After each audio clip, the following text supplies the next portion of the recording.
Today I have another Samsung ODYSSEY G70A 28-inch IPS panel versus the Samsung ODYSSEY G7 32-inch VA panel. Hi friends and welcome to Viktors Reality. Today I'll be showcasing some more gameplay videos and we'll be talking about some Rtings.com information to help you make an awesome buying decision, showing you the differences and also giving you my opinion on what those numbers mean, and to also explain when you're a person like me that has all these panels, as I versus them all the time even though I don't make videos, in my own testing. And I can relate what black equalizer, what local dimming, what brightness differences there are, as numbers don't lie but opinions vary, and while it might look good on paper, it's not really what you get when you set it up at home. My opinions may surprise you, so let's get into it.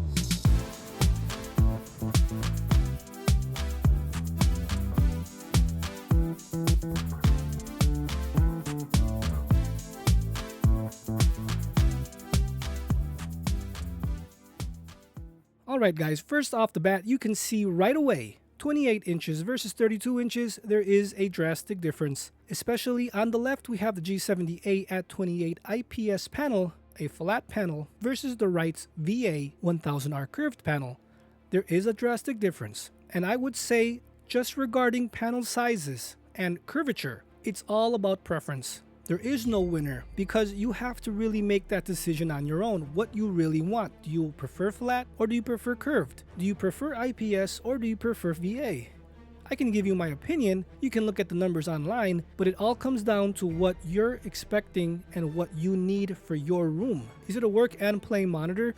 Is it just a play monitor? Is it going to be in a living room with a lot of ambient lighting? Do you have a lot of RGB? Are you one of those crazy fanatic RGB fans that have RGB everywhere? And you don't want that much curvature to make the reflectivity of the screen look weird. It all depends, and all those things come into play when deciding to buy a monitor. And you might be, well, why do I care if the reflection of an RGB light on my curved panel, what would it look like? Why would I care? Because all those things are real world issues, and you have to make sure you're getting what you pay for. Regardless if these monitors are on sale, it's still expensive.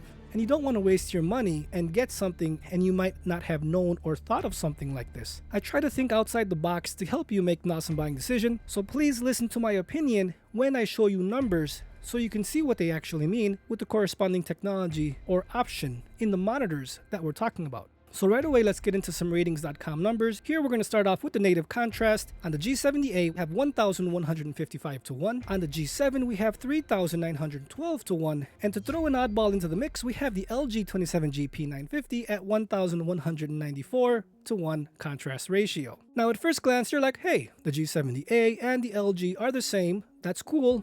I'm not missing out on anything that the LG provides. And that's something that, while numbers don't lie, here's where the opinion varies. In my opinion, the G70A has a perceived contrast of 1500, maybe even 2000, when you enable local dimming with the awesome black equalizer option in the monitor. If you've seen any of my previous G70A videos, black equalizer is what gives you that perceived amazing contrast. Here's more proof. Go into any of my LG 27GP950 videos. Look at the comments, not my comments, look at all comments of other friends of the channel that are telling me, why does my LG look washed? I have a washed out image. I returned my LG and I got the Samsung G70A or regular G7 VA panel. Those are not my words. Those are the words of many friends and commenters here on the channel. And that's part of the proof that you need, that while the LG 27GP950 is an amazing monitor, I use it for sRGB editing, I use it for my gaming, but it comes to show that numbers don't tell the whole story. And I would say the G70A's perceived contrast would be 1500 plus, and the 1,194 to 1 does seem about right, as the GP version has more contrast than my GN version, and I talk about that difference in my versus video between the GN and GP950. And the cool thing is, I eyeballed it. I nailed it on the head because Rtings.com released their review 5 hours after my review, and everything I say in opinion and eyeing it, they say in their review in written form. I'm telling you, I can see things, I can see it, I eyeballed it, I nailed it. So I'm really confident, and when I tell you, the perceived contrast in the G70A is better, even to way better than the LG 27GP950. But nothing comes close to the G7's VA panel of 3900 plus. And now jumping to local dimming, you can see right here the G70A with its 8 zones, the G7's VA panel of 7 zones, and we'll throw in the GP again to the mix, 16 zones. But the problem here, like in my Gigabyte M28U versus LG 27GP950 video, you can see it in the playlist, the black equalizer makes a world of a difference. There is no doubt that the G7's VA panel wins every single time, even with less zones. It's a VA panel and it can get brighter, so everything turns off and makes the contrast look a lot better, as the zones do turn off. But something that the G70A and the M28U do really well, when there is nothing on screen, it turns off 8 zones, but the perceived contrast is elevated because it can turn off. While the M28U looks to be tighter, it's slower than the G70A. The G70A's field is a little bit wider, but here we're nitpicking. When I make those versus videos, there are differences and I do have to point them out. Because if this was just the same panel, the same manufacturer, the same everything, there wouldn't be a need for a versus video because it's the same, right? That's why I make the versus videos and I think outside the box to show you the differences. Some might be bigger differences, some might be noticeably lower differences, but they're still differences. And here the problem with the LG 27GP950, it does not shut off. The contrast is totally washed. You can see right here just in this image. The G7 VA looks amazing, but the G70A, the black equalizer, I don't know what scene they have here, I don't know what settings they have, but it's a little bit tighter and looks better than what you're seeing, while the LG does look correct as it does not shut off or shut off completely like the G70A or G7 VA panel does. That's why I tell you, the perceived contrast or contrast is a lot better on the G70A, the G7 VA, the Gigabyte M28U over the LG 27GP950. But please friends, see those versus videos so you can see what I'm talking about and where I show you video proof. Now let's go back to these two main competitors here, the G70A versus the G7. I just want to show you the LG 27GP950 in those two previous options, in those two previous specifications. But don't worry, we'll be getting to many two-way and three-way versus videos in the near future. So you can see here the SD brightness, G70A versus the G7 32-inch right away, while the G70A has enough brightness, especially what we're looking here is the sustained brightness. Now remember friends, Rtings.com, Hardware Unboxed, many other reviewers calibrate the monitor before they give you the information, or they pre-calibrate. I don't do any of that. I show you total picture power. Let me get my image to look the brightest and most contrasty as possible. While I do have a Display Pro Plus, I have not used it yet with a 2000 nit calibration tool.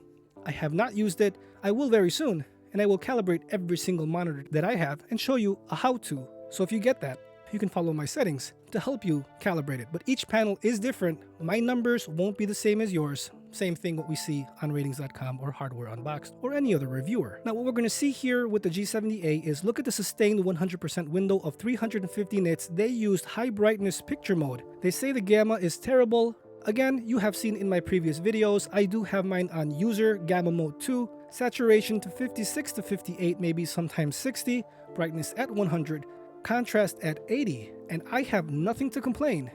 And again, I'm not going for a grandpa looking calibrated image. I want to be wowed. I want to have fun. I want my monitor to look as close as possible to a TV. My personal preference.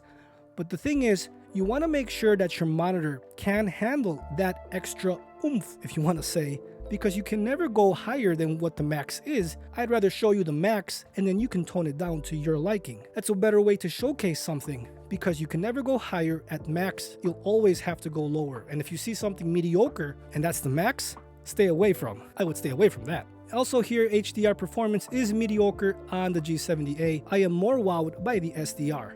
Now let's go here to the G7. You can see the sustained window is 333, but look at that sustained 25% window, 474.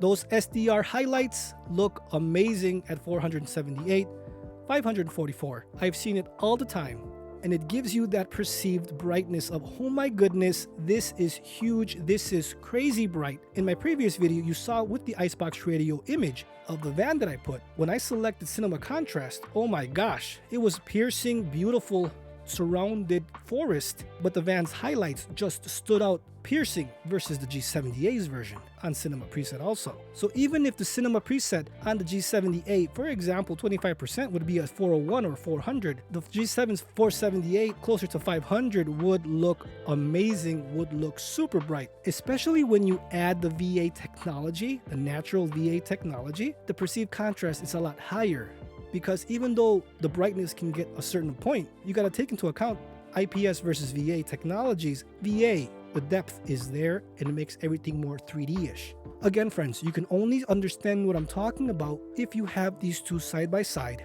You're playing your favorite game, you'll know exactly right off the bat what I'm talking about. And again, here are the numbers. Again, numbers don't tell the whole story, so please understand where I'm coming from. Here, going on to input lag, as you can see, at native resolution 4.1 milliseconds on the G70A versus the 2.7 milliseconds on the G7 VA. Yes, the G7 VA 27-inch or 32-inch are miles faster, which you really can't say miles, but every point millisecond counts, right? This is a versus video. The VA panel on the Samsung G7 is the best VA panel on the market today, especially with input lag. Here's Rtings.com's numbers. You can also check and verify. Hardware Unboxed says the same thing. This is an amazing piece of technology in regards to input lag. Native resolution here at 60 Hz with your consoles, 9.6 on the G7 VA versus 12.8 on the G70A. Again, the VA panel wins. Now, while I don't have the numbers for 4K 120Hz or 1440p 120Hz, give or take, it is faster, between 5 to 6 milliseconds. So that is not a problem. You're going to get awesome response times with the faster the panel can get. Remember, 144Hz on the left, 240Hz on the right. Look at native resolution.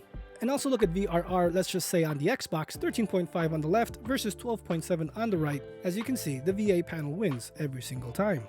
And just talking a little bit here on the variants of each panel, here we have the G70A and G7. You can see IPS versus VA, 144 versus 240, 4K versus 1440p. And while the G70A is part of the Odyssey lineup, I do not believe it is a successor to the G7, as in my opinion, a true successor would be Mini LED or 4K at 240Hz. With the amazing VA panel, 1000R curved or flat, whatever they decide. There was a variant of the G7's 32-inch 4K 240Hz monitor announced at CES 2021, and it won many awards, but Samsung never released it for whatever reason. Maybe bad yields, maybe different technologies. You know all what happened in the situation around the world, but that piece of technology exists. And either they're going to release it at any moment, maybe we'll see some more at CES 2022, or maybe they're hinting at the G7's Neo Odyssey 32-inch mini LED monitor that I believe will be coming out very soon. The patent leaks from Korea and the European Union have shown that Samsung Odyssey has Neo Odyssey monitors in the pipeline, as the Neo G9 was the first, and I believe the Neo G7 is next. There was also hints of the G10. I have no idea what that is. Maybe it's a 4K 40-inch version? Who knows? Maybe that's the 43-inch version that the Neo QLED cannot come up with the 120Hz. It's limited to 60Hz. Again, all speculation, but the patents leaks are there. New Neo Odyssey monitors are coming very, very soon. And since we're talking about new monitors, I do have the G50A 27-inch 1440p IPS panel arriving any day now. And I'll be showcasing that versus the G70A among other monitors. So be on the lookout for that. And subscribe if you do want to see more of that specific panel. But again, friends, every single game that I've played, from FIFA to Forza to Halo to Battlefield to Vanguard, every single thing that I play on both of these monitors are amazing. You cannot go wrong on any monitor that you pick for the holidays, or especially if you see it on sale. The sale prices are outstanding right now. You can't go wrong. Trust me, you can't go wrong. Pick whatever you think looks awesome, that feels more natural to you, and you're not going to look back and you're going to be happy. And even though you saw all those numbers, again, my 100% opinion here is it's really about IPS versus VA, flat versus 1000R curve. That's about it. Of course, you got to look at the specifics, right? I mean, 4K 120Hz on the left versus 1440p 120Hz on the right. And if you're buying it for PS5, yes, the G70A is a better buy because the G7 you're limited only to 4K 60 or 1080p 120Hz, as the PlayStation does not have that 1440p display option. Still not yet after all these years. But by the time you're seeing this next year, it's going to be about 2 years. So still, Sony, come on, pick up the slack. So again, I do get this comment a lot, so let's just cover it right here. Which one would I get for PS5? The G70A, because you want that 4K 120Hz, no problems. Which one would I get for the Xbox?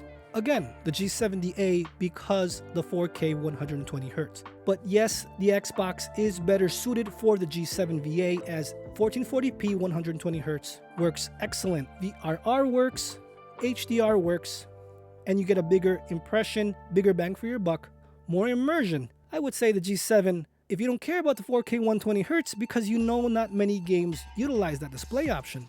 And for the PC, we're talking about here the PC Master Race. Which monitor is better for you? To be honest, for the PC, my opinion, the G7 VA 32-inch or 27-inch variant is better overall. You get a brighter image, you get a faster panel, you get more display space and immersion, but again, the main thing being speed, speed, speed. 240 Hz, especially if you have a 3070 Plus GPU right now, 240 Hz is almost doable or doable. You can't go back if you see 240 Hz over 144, over 120, over 100, over 60. But only PC people would care about the 240 Hz, as console friends only are at 60 to 120. 240 is a whole nother world.